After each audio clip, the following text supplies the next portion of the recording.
لعلکم تتقون، تاکہ تم تقوی والے ہو جاؤ، پرہیزگار ہو جاؤ۔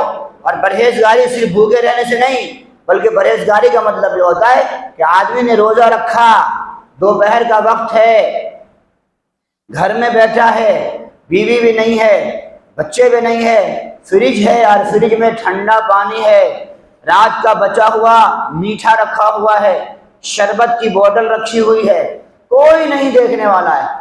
اب وہ چاہے تو فریج میں سے کھول کر کے دوپہر کی ٹھنڈی گرمی میں وہ ٹھنڈی بوتل چڑھا سکتا ہے، وہ میٹھا کھا سکتا ہے، اور بعد میں منہ ہاتھ پوچھ کر کے بیٹھ جائے۔ بیوی آئے تو بول سکتا ہے کہ معلوم نہیں کون کھایا ہے، میں تو روزہ رکھا ہوا ہوں۔ شام کو اچھی زبردست افطاری بھی کر سکتا ہے، روزہ توڑ کر کے بھی کر سکتا ہے، مگر اس حال میں بھی وہ فریج میں سامنے کھولتا ہے، جھانکتا ہے، ٹھنڈے سے شربت موجود ہوتی ہے، اور اس کے بعد بہترین خوبصورت وہاں پر مٹھائی ہوتی رکھی ہوئی ہوتی ہے، ٹھنڈا پانی کا بوتل موجود ہوتا ہے، مگر وہ نہیں پیتا، اس لیے کہ وہ سمجھتا ہے کہ میرا روزہ ہے، میں نے اللہ کے لیے بھوک برداشت کیا ہوا ہے، میں نے اللہ کے لیے کھانا اور پینا چھوڑا ہوا ہے۔ یہ ہے اصل تقویٰ، کہ اس تنہائی میں بھی، اس اکیلے پن میں بھی وہ اللہ سے ڈر رہا ہے اور اپنے آپ کے روزے کو بچانے کے لیے کھانے پینے سے بچ رہا ہے۔ یہی چاہتے ہیں اللہ، دنیا کے کسی بھی کونے میں ہو، تم اکیلے ہو، سفر میں ہو، حضر میں ہو، اور لوگوں کے بیچ میں ہو، یا لوگوں سے تم الگ تھلگ ہو، خلوت میں ہو، جلوت میں ہو، دن کے اجالے میں ہو یا رات کے اندھیرے میں ہو، تم اللہ کو یہ سمجھ لو کہ اللہ مجھے دیکھ رہا ہے، میں اللہ کے نگاہ میں ہوں، میں اللہ کی موجودگی اور اللہ کا وجود کا استحضار ہو جائے کہ میں ہر حال میں اللہ کی نگرانی میں ہوں، اللہ کی نظر میں ہوں، اللہ مجھے دیکھ رہا ہے، میں یہ کام نہیں کر سکتا۔ کوئی برائی کا مسئلہ آیا، کوئی گناہ کا مسئلہ آیا، کوئی دوسرا ایسا معاملہ آیا جو جائز نہیں ہے، جو شریعت میں حرام ہے، لیکن کرنے پر قابو ہے، طاقت ہے، ہم کر سکتے ہیں، کوئی دیکھنے والا نہیں ہے، کوئی روکنے والا نہیں ہے، اس وقت بھی اگر ہم گناہوں سے بچ جاتے ہیں، یہ ہے اصل تقویٰ۔ اور روزہ یہی چاہتا ہے کہ جس طریقے سے تم روزے میں تنہائی میں گناہ سے بچنے والے بن گئے تھے، زندگی کے ہر لمحے میں تم اللہ کے سامنے نیکی کرنے والے اور برائی سے بچنے والے بن جاؤ۔ یہ ہے اللہ لعلکم تتقون کی جو اصل تشریح ہے۔ ہمارے دماغ میں آ جائے، جو چھپ کر تو کرتا ہے اہل جہاں سے، جو چھپ کر تو کرتا ہے اہل جہاں سے، کوئی دیکھتا ہے تجھے آسماں سے، یہ ہمارا ذہن بن جائے، یہ روزہ چاہتا ہے۔ برائی سامنے ہے، میں کر سکتا ہوں، کوئی نہیں دیکھے گا، کسی کا پیسہ رکھا ہوا ہے جیب میں، باہر نکلا ہوا ہے نوٹ، آہستہ سے نکال کے فوراً جیب میں رکھ لیا، کوئی نہیں دیکھنے والا، مگر اس وقت خیال آئی نہیں اللہ دیکھ رہا ہے۔ یہ تقویٰ، یہ پرہیزگاری کس سے حاصل ہوتی ہے؟ روزے کے ذریعے سے۔ روزے کا یہ سبق ہے، زندگی کے ہر لمحے میں ہم تقویٰ پرہیزگاری اختیار کرنے والے بن جائیں۔ اللہ فرماتے ہیں قرآن کریم میں اس تقوی کا جو فائدہ ہے، فرماتے ہیں وَمَن يَتَّقِ اللَّهَ يَجْعَلْ لَهُ مَخْرَجًا، جو شخص بھی اللہ سے ڈرتا ہے، اللہ تبارک و تعالیٰ اس کے لیے ہر تنگی سے، ہر مشکل سے، ہر پریشانی سے نکلنے کا راستہ نکال دیتے ہیں۔ وَيَرْزُقْهُ مِنْ حَيْثُ لَا يَحْتَسِبُ، اور پھر اس کو ایسی جگہ سے روزی عطا فرماتے ہیں جس کا وہ سوچ بھی نہیں سکتا، اس کو گمان بھی نہیں ہو سکتا، اس کو خیال بھی نہیں ہوتا۔ رات کی تنہائی ہو، پہاڑ کی چٹان میں ہو، کوئی آواز سننے والا، فریاد سننے والا موجود نہیں ہے، بھوک سے تڑپ رہے ہو، اللہ تبارک و تعالیٰ تقویٰ کی بنیاد پر وہاں بھی کھانا پہنچائیں گے، وہاں بھی روزی کا انتظام کریں۔ شرط کیا لگائی؟ تقویٰ اختیار کرو، اللہ سے ڈرو۔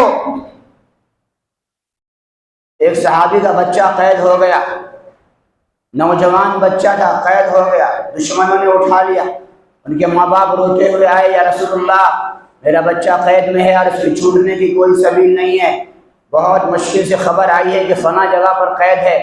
رسول اللہ صلی اللہ علیہ وسلم نے بتایا جاؤ اس سے کہہ دو اللہ کا تقوی اختیار کرو، اور بعض روایت میں بھی فرمایا جا کر کہ یہ آیت پڑھنے کے بولو وَمَن يَتَّقِ اللَّهَ يَجْعَلْ لَهُ مَخْرَجًا، اور بعض روایت میں کہ فرمایا جاؤ اس کو روزانہ 500 مرتبہ لا حول ولا قوت الا باللہ پڑھو، یہ گویا اللہ کا تقوی اختیار کرنے کے برابر ہے۔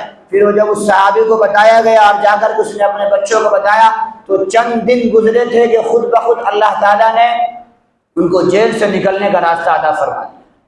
وَمَن يَتَّقِ اللَّهَ يَجْعَل لَّهُ مَخْرَجًا، کسی بھی پریشانی میں ہو، کسی بھی مشکل میں ہو، کیسے بھی حالات آ جائیں، تقوی اختیار کرنا، اللہ سے ڈرنا، گناہ میں نہیں چلے جانا، اپنے آپ کو بچانے کے لیے یا میں کھانے کے لیے گھر میں نہیں ہے، آج فاقہ ہے، شام تک میرے بچے کیا کھائیں گے، ابھی یہ سوچ ہی رہے ہو، شام ہوئی نہیں ہے جا کر کے حرام کاری کر لیا، حرام خوری کر لیا، کہیں سے حرام لے، نہیں، صبر کرو، شام تک انتظار کرو، اللہ سے مانگو، اللہ عطا فرمائیں گے، اس حرام سے بچو گے اللہ حلال کے راستے کھولیں گے۔ جو تقوی اختیار کرتا ہے اللہ نے وعدہ فرمایا کہ ہم اس کو تنگی سے بچنے کا راستہ نکالیں۔ پھر فرماتے ہیں وَمَن يَتَوَكَّلْ عَلَى اللَّهِ فَهُوَ حَسْبُهُ، جو شخص بھی اللہ پر بھروسہ کرتا ہے، توکل اختیار کرتا ہے، اللہ تعالیٰ اس کے لیے کافی ہو جاتا ہے۔ یہ سوچ لو کہ میرا اللہ مجھے دیکھ رہا ہے، میری بھوک کی خبر اللہ کو ہے، میرے پریشانی کی خبر اللہ کو ہے، میری تکلیف کی خبر اللہ کو ہے، اللہ سے دعا مانگو، اللہ وہ مشکل کو آسان فرمائیں گے۔ اَمَّن يُجِيبُ الْمُضْطَرَّ إِذَا دَعَاهُ وَيَكْشِفُ السُّوءَ، کون ہے وہ جو مصیبت زدہ کی تکلیف کو سنتا ہے، اس کو دیکھتا ہے اور اس کی پریشانیوں کو دور کرتا ہے، اللہ کے سوا کوئی بھی نہیں ہے۔ لہذا اللہ سے مانگنے کا مزاج بنائیے، اللہ سے ڈرنے کا شوق اور ولولہ اور جذبہ اپنے اندر پیدا کیجیے، پھر دیکھیے کہ اللہ کی مدد کس طرح اترتی ہے۔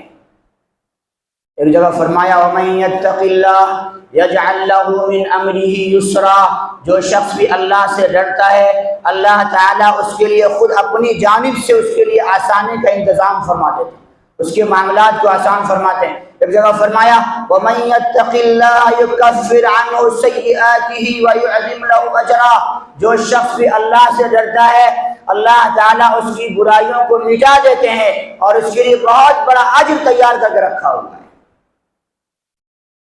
اور ایک جگہ فرمایا یا ایھا الذین آمنوا ان تتقوا اللہ یجعل لکم فرقانا، اے لوگو اگر تم اللہ سے ڈرو گے تو اللہ تعالیٰ تم کو فرقان عطا فرمائیں گے۔ فرقان کیا ہے؟ یہ فرمایا تم کو فرقان عطا فرمائیں گے، یعنی حق اور باطل کے درمیان تمیز کرنے کا ملکہ عطا فرمائیں گے، حق اور سچ کے درمیان اور سچ اور جھوٹ کے درمیان، حق اور باطل کے درمیان، غلط اور صحیح کے درمیان فرق کرنے کی اللہ اندر طاقت عطا فرمائیں گے، فراست عطا فرمائیں گے۔ پھر انسان کے دل میں تقوی کی بنیاد پر وہ کیپیسٹی اور وہ طاقت اور وہ قوت اور وہ ملکہ پیدا ہو جاتا ہے کہ وہ دیکھنے کے بعد سمجھتا ہے کہ یہ صحیح ہے اور یہ غلط ہے، یہ سچ ہے اور یہ جھوٹ ہے، یہ باطل ہے، یہ حق ہے، یہ حلال ہے، یہ حرام ہے، اسے خود بخود اندازہ ہونا شروع ہو جاتا ہے۔ وہ فراست کا نور ہوتا ہے جو اللہ تعالیٰ اس کو تقوی کی بنیاد پر عطا فرماتا ہے۔ میں نے کبھی یہ واقعہ آپ کو سنایا تھا، حضرت شاہ عطا اللہ شاہ بخاری رحمۃ اللہ علیہ جیل میں بند تھے، حضرت کو گوشت کھانے کی خواہش پیدا ہو، جیل میں گوشت نہیں دیا جاتا لیکن دل میں خواہش تھی گوشت کھانے کی۔ ایک شاگرد کو یا کسی مرید کو پتہ چلا تو جا کر کے اس نے گوشت کا انتظام کر کے جیل میں بھجوا دیا۔ جب حضرت شاہ صاحب کا تقوی اس قدر بلند تھا کہ جو جتنے بھی جیل میں بڑے بڑے علماء تھے، لیکن حضرت شاہ صاحب جس کھانے کو کھاتے تھے وہ سارے ساتھی کھاتے، جس کھانے کو شاہ صاحب نہیں کھاتے کوئی ساتھی ہاتھ نہیں لگاتا، کیونکہ شاہ صاحب کے بارے میں مشہور تھا کہ اللہ نے ان کو فراست عطا فرمائی تھی، تقوی کا وہ نور دیا تھا، وہ فرقان جو قرآن نے جس کا وعدہ کیا ہے وہ عطا کیا گیا تھا تقوی کی بنیاد پر، کہ وہ حرام کو پہچانتے تھے اور حلال کو بھی پہچانتے تھے کہ کون سا کھانا حرام ہے کون سا۔ یہ کوئی وحی نہیں ہے، یہ علم غیب نہیں، یہ فراست کا نور ہے۔ اتقوا فراست المؤمن فإنه ينظر بنور اللہ، حضور نے فرمایا مومن کی فراست سے ڈرو، اس لیے کہ اللہ کے نور سے دیکھتا ہے۔ گوشت لایا گیا، سب انتظار کر رہے ہیں کہ شاہ صاحب کھائیں گے تو ہم بھی کھائیں۔ شاہ صاحب نے کہا یہ ہٹاؤ،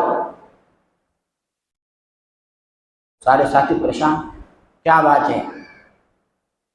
وہ جیلر بھی پریشان،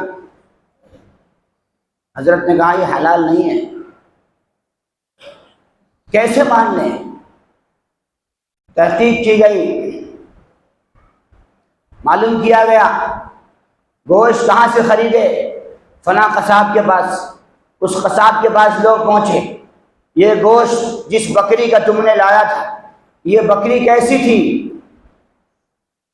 تو اس نے کہا کہ بڑی مشکل سے، جب بہت مجبور کیا گیا اس نے بتایا کہ میں آج باہر نکلا کہ بکری خریدوں، کوئی ملی نہیں، تو ایک بکری چر رہی تھی، ایسے ہی راستے سے گزر رہی تھی، ایک کھیت میں چر رہی تھی، میں اٹھا کر کے لایا خاموشی کے ساتھ، کسی نے دیکھا نہیں، اس کو لا کر کے میں نے ذبح کیا اور ذبح کر کے اس کا گوشت بیچ دیا۔ نہیں سمجھے؟ یہ اس طریقے سے دھوکہ دیا، اور وہ گوشت کہاں پہنچا؟ شاہ صاحب کے پاس، جیل میں۔ عطا اللہ شاہ بخاری رحمۃ اللہ، حضرت نے دیکھتے ہی پہچان لیا کہ یہ حلال نہیں ہے، حرام کا ہے، حرام کا لقمہ حضرت کے اندر نہیں آ سکتا۔ اللہ نے تقوی کا عروج عطا فرمایا۔ اللہ فرماتے ہیں اگر تم تقوی اختیار کرو گے تو اللہ تم کو فرقان عطا فرمائیں گے، یعنی خود بخود سچ اور جھوٹ کا اور حرام و حلال کی تمیز اللہ دماغ کے اندر پیدا کر دے۔ تو یہ رمضان المبارک ہمیں وہی تقوی کا درس دینے کے لیے آتا ہے، اللہ سے ڈرانے کا درس دینے کے لیے آتا ہے، ہماری زندگی کے اندر خشیت اور خوف خدا پیدا کرنے کا درس دینے کے لیے آتا ہے۔ اگر ہم نے یہ درس حاصل کیا، ہم نے یہ سبق رمضان سے سیکھا، تو یہ سمجھ لیجیے کہ رمضان کا ہم نے فائدہ اٹھایا۔ اگر رمضان کے بعد پھر وہی رفتار بے ڈھنگی جو پہلے تھی وہ اب بھی ہے، ہمارے اندر کوئی بدلاؤ نہیں آیا، اور ہم نے وہی کچھ کیا جو رمضان سے پہلے کرتے تھے، اور وہی کچھ کرنے جو رمضان کے بعد کرنے، تو یہ رمضان ہم نے گزارا نہیں ہے بلکہ رمضان ہمارے سر پر سے گزر گیا ہے۔ تو اللہ پاک ہم سب کو تقوی والی زندگی عطا فرمائے۔ قرآن کریم میں بیان کیا گیا، دیکھو تمہارے خاندان کا اعتبار نہیں ہے، تمہارے حسب و نسب کا اعتبار نہیں ہے، میرا باپ اتنا بڑا ہے، نہیں چلتا اللہ کے نزدیک، میری ماں فلاں خاندان کے نہیں۔ یا ایھا الناس انا خلقناکم من ذکر و انثی، اے لوگو ہم نے تم کو مرد اور عورت سے پیدا کیا ہے، وجعلناکم شعوبا وقبائل لتعارفوا، اور ہم نے تمہارے قبیلے اور خاندان بنائے تاکہ تم ایک دوسرے کو آپس میں پہچان سکو، ایک دوسرے کی معرفت حاصل کر سکو، ایک دوسرے کو جانو پہچانو۔ یہ کوئی شرافت کی بات، یہ کوئی عزت کی بات، یہ کوئی رفعت کی بات، یہ کوئی بلندی کی بات یہ نہیں ہے، بلکہ فرمایا ان اکرمکم عند اللہ اتقاکم، تم میں اللہ کے نزدیک سب سے زیادہ شریف، سب سے زیادہ کریم، سب سے زیادہ عزت والا، سب سے زیادہ رفعت والا، سب سے زیادہ منزل والا وہ شخص ہے جو اللہ سے سب سے زیادہ ڈرنے والا ہے، جو تقوی اختیار کرنے والا ہے۔ یہ ہے اصل شرافت کا معیار، یہ ہے عزت کا معیار۔ اگر کسی کو یہ حاصل ہے وہ بہت بڑا آدمی ہے، کسی کو یہ حاصل نہیں ہے وہ سب سے چھوٹا آدمی ہے۔